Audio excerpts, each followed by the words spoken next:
مانگتا خود کو ہر حال خدا میں اماں کرے، دین جیسا کہے آؤ ویسا کرے۔ ونستعينه ونستغفره ونؤمن به ونتوكل عليه ونعوذ بالله من شرور أنفسنا ومن سيئات أعمالنا، من يهده الله فلا مضل له ومن يضلله فلا هادي له، ونشهد أن لا إله إلا الله وحده لا شريك له، ونشهد أن سيدنا ومولانا محمدا عبده ورسوله صلى الله عليه وعلى آله وأصحابه وسلم۔ قال الله تعالى في القرآن المجيد: والعصر إن الإنسان لفي خسر إلا الذين آمنوا وعملوا الصالحات وتواصوا بالحق وتواصوا بالصبر۔ وقال النبي صلى الله عليه وسلم: نعمتان مغبون فيها كثير من الناس، الصحة والفراغ، أو كما قال عليه الصلاة والسلام۔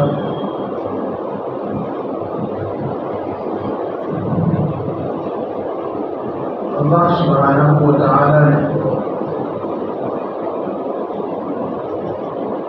جب ہمیں اس دنیا کے اندر بھیجا بے شمار نعمتوں سے نوازا، ان گنت نعمتیں، اور ان نعمتوں کا احاطہ ہمارے بس میں نہیں ہے۔ ان نعمتوں کو ہم شمار بھی نہیں کر سکتے۔ خدا اللہ پاک قرآن کریم میں ارشاد فرماتے ہیں: وَإِن تَعُدُّوا نِعْمَةَ اللَّهِ لَا تُحْصُوهَا، کہ اگر تم اللہ کی نعمتوں کو شمار کرنا چاہو تو تم شمار نہیں کر سکتے۔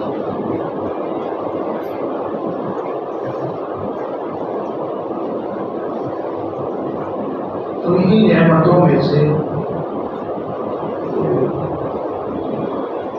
دو نعمتیں ایسی ہیں کہ اللہ کے رسول صلی اللہ علیہ وسلم نے فرمایا، بخاری شریف کی روایت ہے کہ نعمتان مغبون فیہا کثیر من الناس، دو نعمتیں ایسی ہیں جس کے بارے میں لوگ غفلت میں پڑے ہوئے ہیں۔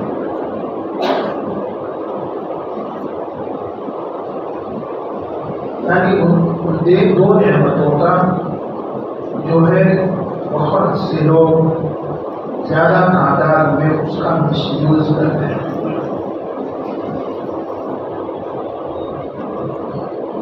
فرمایا الصحۃ والفراغ، پہلی نعمت صحت ہے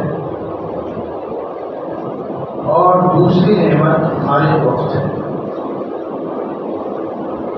ان دو نعمتوں کے سلسلے میں لوگ غفلت میں پڑے ہوئے اور ان دونوں نعمتوں کو گویا کہ وہ مس یوز کرتے ہیں، غلط استعمال کرتے ہیں۔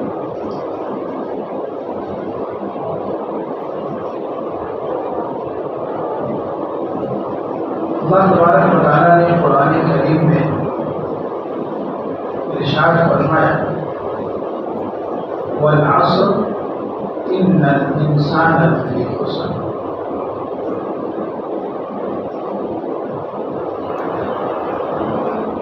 فارغ وقت، کیونکہ یہ بھی وقت میں شمار ہوتا ہے، اس لیے اللہ تبارک و تعالیٰ نے وقت کی قسم کھائی ہے قرآن کے اندر۔ والعصر، قسم ہے زمانے کی، ان الانسان لفی خسر، تمام کے تمام انسان جو ہے وہ خسارے میں۔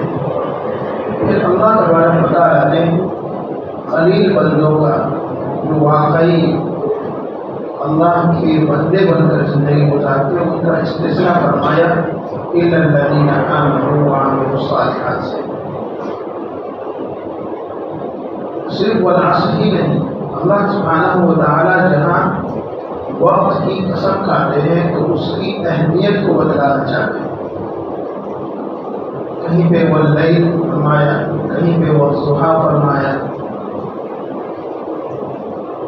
جگہ جگہ اللہ تبارک و تعالیٰ نے کبھی دن کی، کبھی رات کی، کبھی صبح کی، کبھی شام کی قسم کھائی. اور اس صورت میں جو چھوٹی سی صورت ہے اس میں پورے زمانے کی قسم کھائی.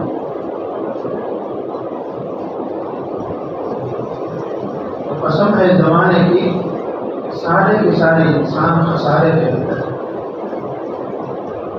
نقصان کے اندر ہے. ہاں وہ لوگ نقصان کے اندر نہیں ہے الا الذین آمنوا، جو ایمان لائے اور پھر کیا کیے وعملوا الصالحات، نیک اعمال کیے، یعنی اپنے وقت کی قدردانی. جس مقصد کے لیے باری تعالیٰ نے دنیا میں بھیجا یعنی عبادت، اس میں اپنے اوقات کو انہوں نے صرف کیا. اس لیے اپنے نیک بندوں کا یہاں پر استثناء فرمایا. وتواصوا بالحق، ایک دوسرے کو بات کی وصیت کرتے رہتے. اگر کوئی سیدھی راہ سے بھٹک رہا ہے تو اس کو درست راہ بتلانا. وتواصوا بالصبر، اور ایک دوسرے کو صبر کی تلقین کرتے رہتے. جب مصیبت کی گھڑی آئے، پریشانی آئے، جو کوئی آزمائش ہے تو اس وقت ایک دوسرے کو دلاسا دیتے ہیں. دیکھو وقت، برا وقت وقت کے انبیاء پر بھی آیا. موسیٰ علیہ السلام، عیسیٰ علیہ السلام، داؤد و سلیمان ہو، یا ایوب ہو، یا یعقوب ہو، یا یوسف ہو، یا ہمارے پیارے نبی صلی اللہ علیہ وسلم، ان تمام پر برے وقت آئے. لیکن یہ انبیاء کرام نے کبھی بھی برے وقت میں اللہ کے راستے پر چلنے سے، عبادت کرنے سے اور استقامت سے اور دین پر جمے رہنے سے نہیں ہٹے، اور خود بھی نہیں ہٹے، اور اپنے جو پیروکار تھے اور صحابہ تھے ان کو بھی جمائے رکھا. وقت میں آزمائشیں بھی آئیں، آسانی بھی آئی، بیماری بھی آئی، صحت بھی ملی.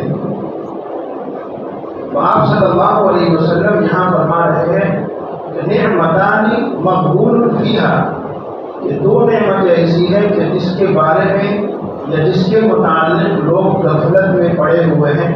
ایک صحت کی نعمت ہے اور دوسری فارغ وقت کی نعمت ہے. ہم تصور کرتے ہیں صحت کے اندر ہے، آج نہیں کل سے تہجد پڑھیں گے، یہ جمعے سے نہیں اگلے جمعے سے نماز اسٹارٹ کر دے تو 5 منٹ، اور یہ وقت گزرتا رہتا ہے صحت کے اندر.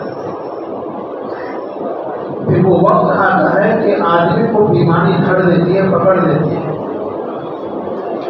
پھر وہ کبھی افسوس بنتا ہے کہ کاش میں صحت کے زمانے میں عبادت کر لیتا. صحت کے زمانے میں انسان کا دل ساتھ دیتا ہے،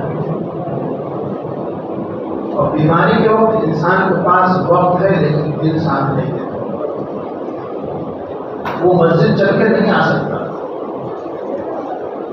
صحت ہے بنا شرعی عذر کے یا کسی عذر کے گھروں میں نماز پڑھنا. تو صلی اللہ علیہ وسلم نے تو منع فرمایا. مسجد میں نماز پڑھنے کی فضیلت جو ہے کئی گنا بڑھی ہوئی ہے گھر میں نماز پڑھنے کی.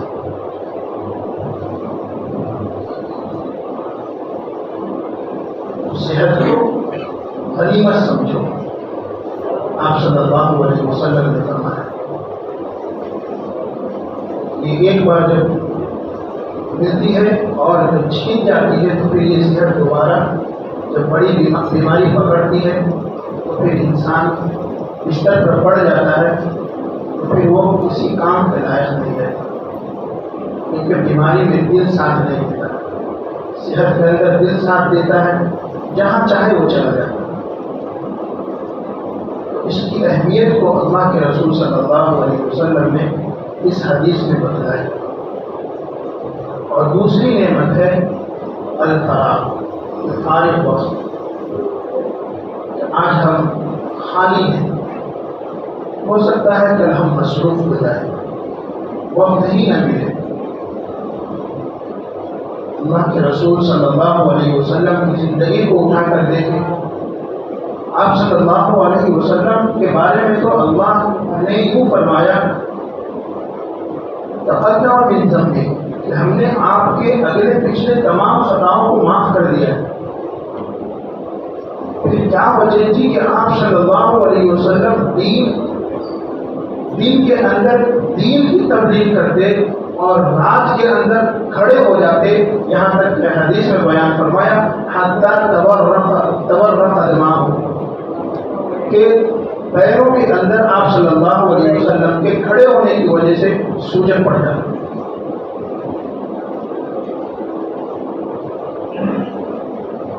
جس نبی کے اگلے پچھلے تمام خطاؤں کو معاف کر دی، اللہ تبارک و تعالیٰ علق اعلان سورہ فتح کی شروع کی آیت ہے۔ پھر وہ نبی رات میں کھڑے ہو کر گھنٹوں گھنٹے کھڑے ہو کر عبادت میں مصروف ہے۔ خود اللہ کے رسول صلی اللہ علیہ وسلم سے صحابہ نے عرض کیا یا رسول اللہ، آپ رات میں اتنی عبادتیں کرتے ہیں، آپ کے تو تمام گناہ معاف ہو چکے ہیں، پاسٹ کے بھی اور فیوچر کے بھی، آپ جو بھی کریں سب معاف ہے، کہ آپ اتنی عبادت کیوں کرتے ہیں، راتوں کو کھڑے ہو کر کیوں روتے ہیں، سجدے میں کیوں آنسو بہا رہے ہیں آپ؟ اللہ کے رسول صلی اللہ علیہ وسلم نے فرمایا کہ جس ذات نے میرے تمام گناہوں کو معاف کر دیا، کیا میں اس کا شکر گزار بندہ نہ بنوں؟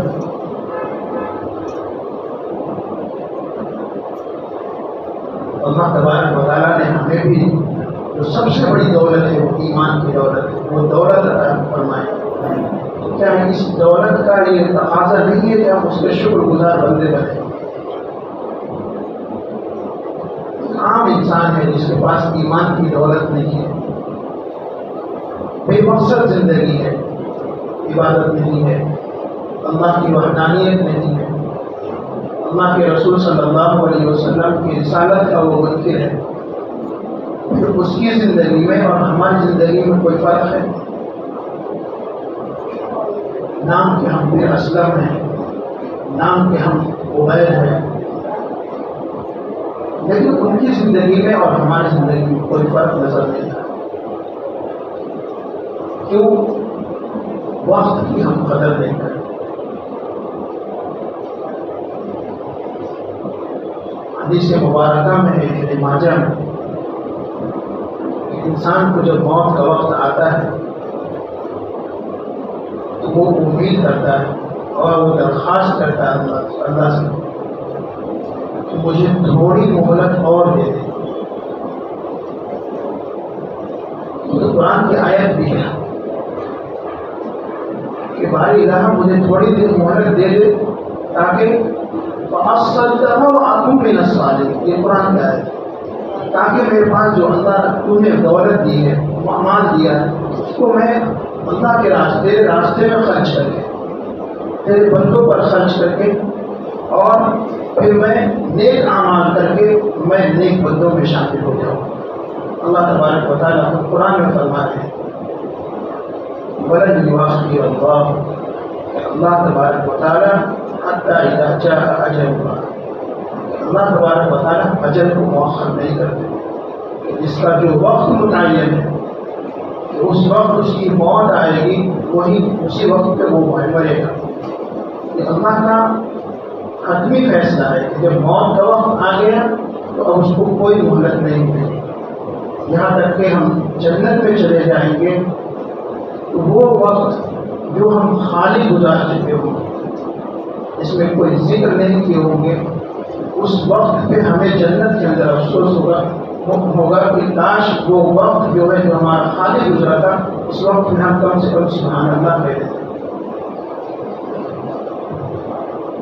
اللہ کے رسول صلی اللہ علیہ وسلم نے اس روایت میں جو بخاری کی ہے، نعمتان مغبون فیہا کثیر من الناس الصحۃ والفراغ، یہ دو نعمتیں ایسی ہیں۔ صحابہ کرام کی زندگی کو دیکھنا ہے، رات بھر عبادت، تلاوت، اور اگر دل میں کچھ کام ہے تو دل کے اندر کام بھی کرتے ہیں اور کام کے ساتھ وہ تسبیحات بھی پڑھتے ہیں۔ ان کا کھانا پینا سونا اٹھنا بیٹھنا سب عبادت تھا۔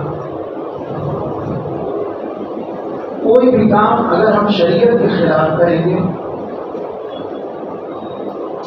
تو پھر وہ عبادت کے برخلاف ہوگا، لیکن ایسا کام جو جائز ہو اس کا زاویہ نظر اگر ہم شریعت کی طرف موڑ لیں تو وہی کام ہمارے لیے عبادت ہو جائے۔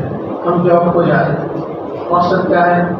ہماری زندگی خوشحال ہو جائے، لیکن اگر ہمارا زاویہ نگاہ یعنی نظر یوں تبدیل ہو جائے کہ میں جاب کو جا رہا ہوں، اس کے ذریعے جو مجھے انکم یا ارننگ ہوگی اس سے میں اپنے بیوی بچوں کو اللہ کی رضا کے لیے خوش رکھوں گا، اور اس سے جو نعمتیں ملیں گی اس پہ میں اللہ کا شکر ادا کروں گا اور اللہ کی عبادت کروں گا۔ تو یہی آپ کا جانا عبادت بنے، یہ آپ کا جاب کرنا بھی عبادت بنے۔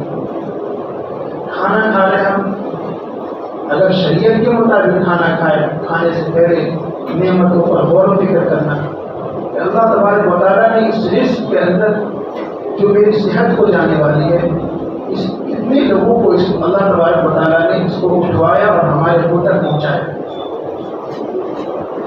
یہ احساس پیدا کرتے ہوئے پھر بسم اللہ کہتے ہیں۔ اگر ہم کھانا کھائے تو ہمارا کھانا کھانا عبادت ہے۔ اللہ کے رسول صلی اللہ علیہ وسلم نے رات کے وقت جو سونے کا طریقہ بتایا، تو اس طریقے پر اگر ہم سوئیں گے، وضو کر کے، تسبیحات پڑھ کے، دن کا پورا تصور کر کے، محاسبہ جس کو کہتے ہیں کہ دن میں ہم نے کون سا اچھا کام کیا اور کون سا برا کام کیا، اس کا محاسبہ بستر پر کریں۔ اگر کوئی برا کام ہو گیا تو توبہ استغفار، اگر کسی بندے سے متعلق تھا تو اس سے معافی مانگ، اور اللہ سے وہ گناہ متعلق تھا تو اللہ سے معافی مانگے، اور اگر اچھا کام کیے ہم نے تو اللہ کا شکر ادا کریں اور پھر دعا پڑھیں کہ اللہ ہمیں مزید اچھے کام کرنے کی توفیق عطا فرما۔ جیسے دعا میں ہم کہتے ہیں اللہم اعنا علی ذکرک و شکرک و حسن عبادتک، کہ اللہ آپ ہماری مدد فرمائیے ذکر پر، شکر پر اور اچھی عبادت کرنے میں۔ حضور صلی اللہ علیہ وسلم نے فرمایا ہر فرض نماز کے بعد یہ دعا کرو، اللہم اعنا علی ذکرک و شکرک و حسن عبادتک۔ تو یہ جو تمام وقت ہے ہمارا صبح سے شام تک اور پھر شام سے صبح تک، یہ تمام وقت کی قدر اور اہمیت ہوگی اللہ کے نزدیک، اور پھر اللہ تبارک و تعالیٰ ان اوقات کو جو شریعت کے مطابق ہم نے گزارا ہے اس کو ضائع نہیں کریں گے۔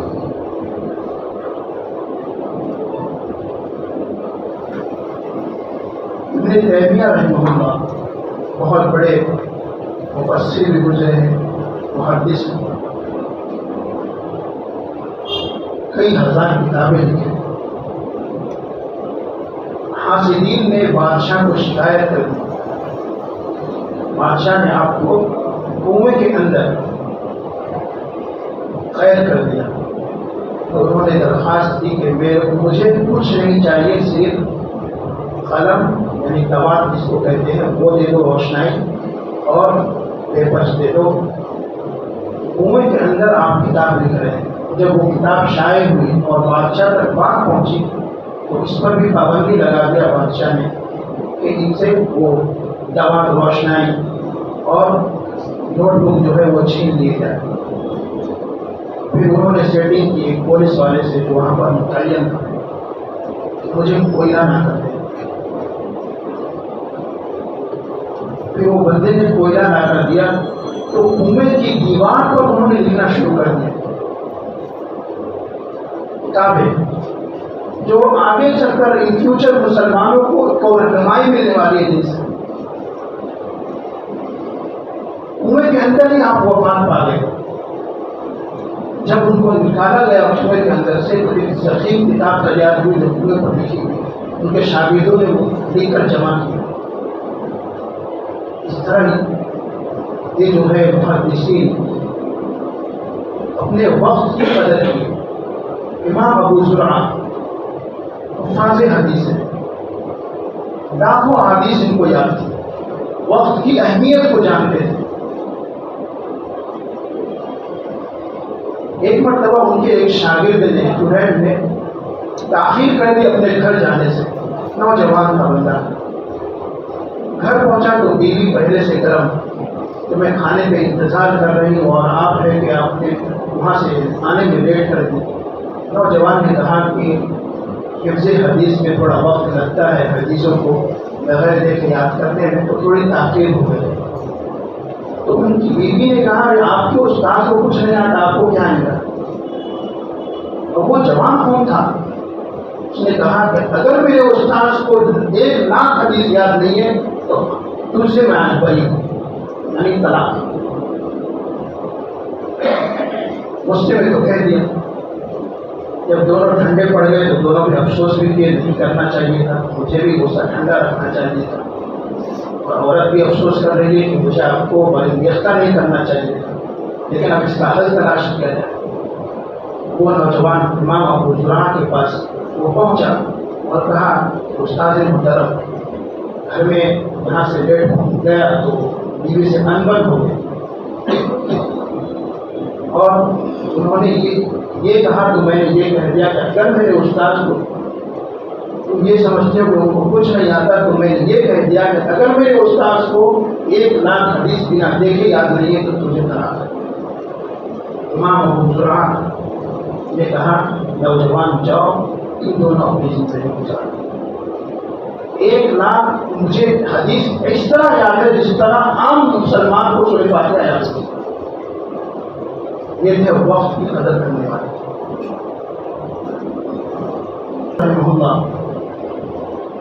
یہ بھی فقہا میں سے ہے اور حدیث کے راویوں میں سے ہے. موت کا وقت قریب آیا, لوگوں نے حدیث سن رکھی تھی کہ آخری وقت میں کلمے کی تلقین کرنا چاہیے.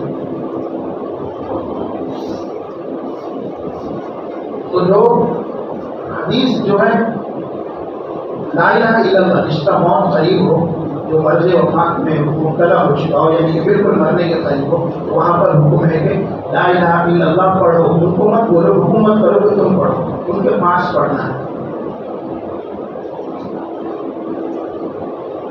اب ان کا کام ہی تھا قرآن اور حدیث اور ان کی تشریحات بیان کرنا.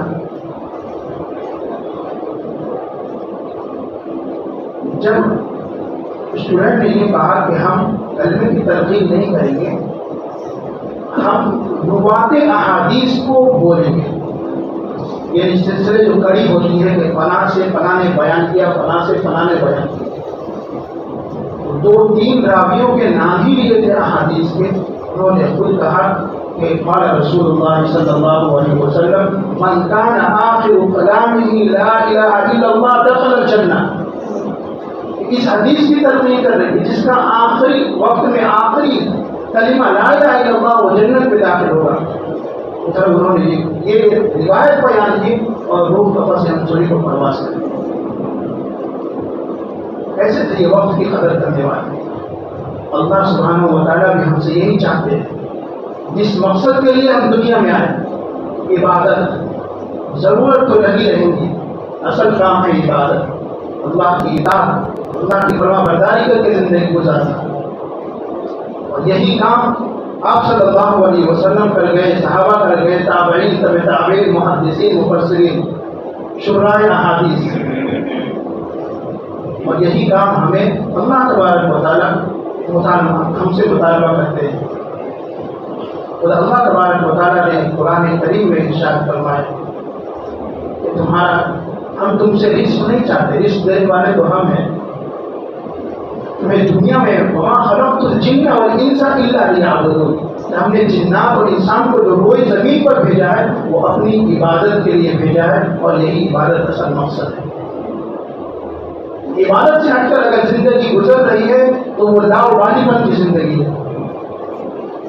عبادت سے ہٹ کر اگر ہم کوئی کام کر رہے ہیں تو وہ سمجھیں کہ وہ شریعت کے برخلاف ہم کام کر رہے ہیں. اگر ہماری عبادت چھوٹ رہی ہے، بچہ نوجوان ہو چکا ہے 15 سال سے بڑھ کر، اور ہمارا بچہ اسکول کے اندر پڑھا ہوا ہے، تو وہ شریعت کے خلاف کام کر رہا ہے، اور اس کا گناہ اس لڑکے پر بھی ہے اور اس کے باپ پر بھی ہے.